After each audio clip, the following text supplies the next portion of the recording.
Throughout recent years, every so often there's that one show that just lights the internet on fire. You know exactly what I'm talking about. All of the rage comments, salt, and pure comedy that just come out of these dumpster fires is simply glorious. You often see people try to cancel a show with the source material, then it turns out the source material is even more violent, and you just see them sink you to a state of depression. So now let's just go through 10 shows that's done that recently, in no particular order.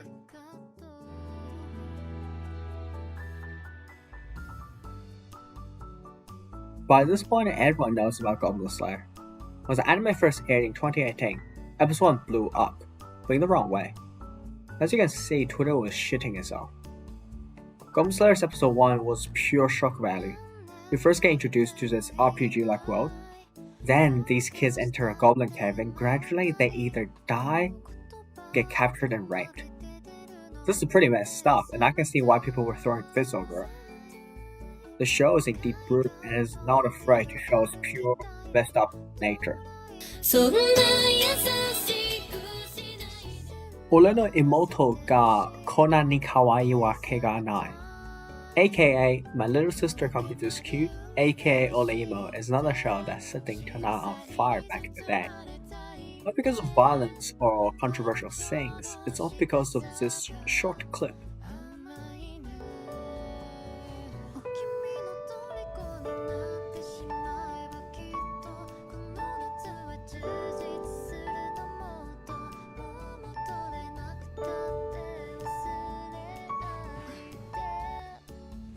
And yes, that is indeed his sister. Thanks Japan, and rest in peace all the Kuroneko fans. Ah, yes, welcome back to another episode of How on Earth was this aired on TV? Like seriously, how is this possible? Can they really just broadcast this?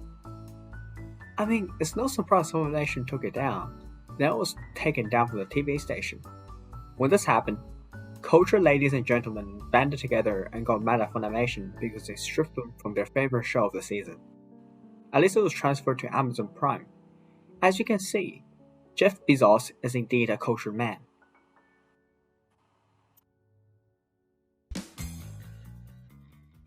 Ero Manga Sensei is a phenomenon that happened after the shit show that was Oleino Season 2, written, of course, by the same author. But this time the little sister is 12 years old instead of 15. Thank you, Japan.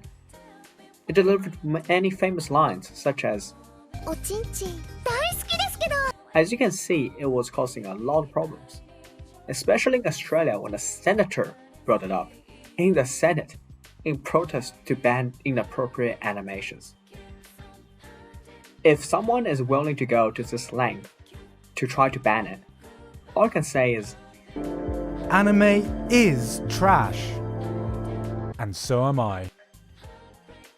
the year is 2018. Darling in the Franxx is going as strong as ever.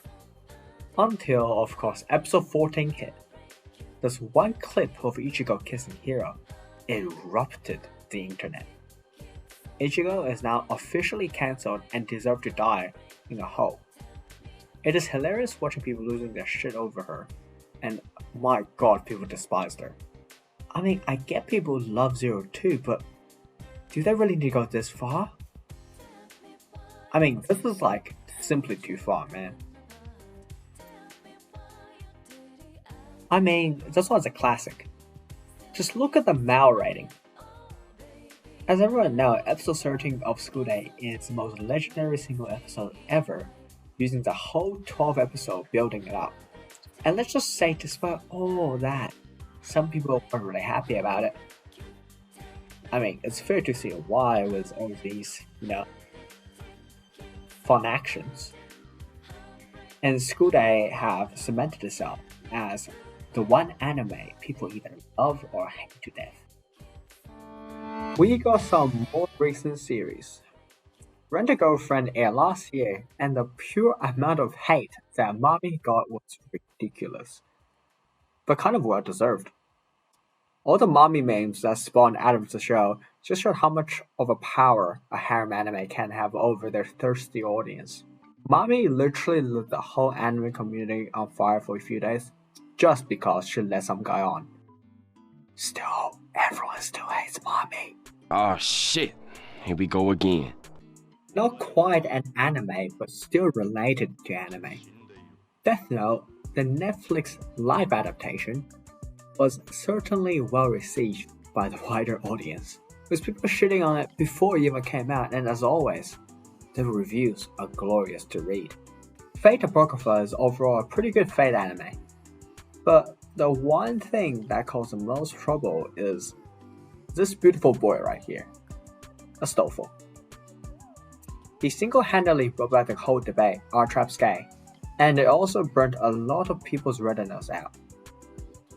Also made some people question their sexuality. I mean, after all, no matter how you look at Astolfo, he is still a king.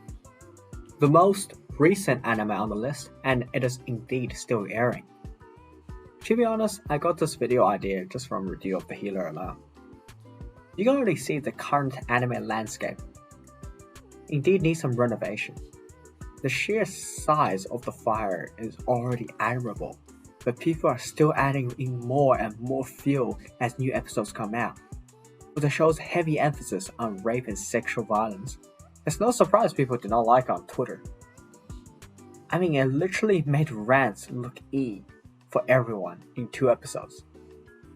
I also have the fastest paced revenge story I've ever seen. Thank you for watching. If you're not afraid, go and check out Review of Healer. And since you've made this already, why not subscribe? Thank you and see you next time.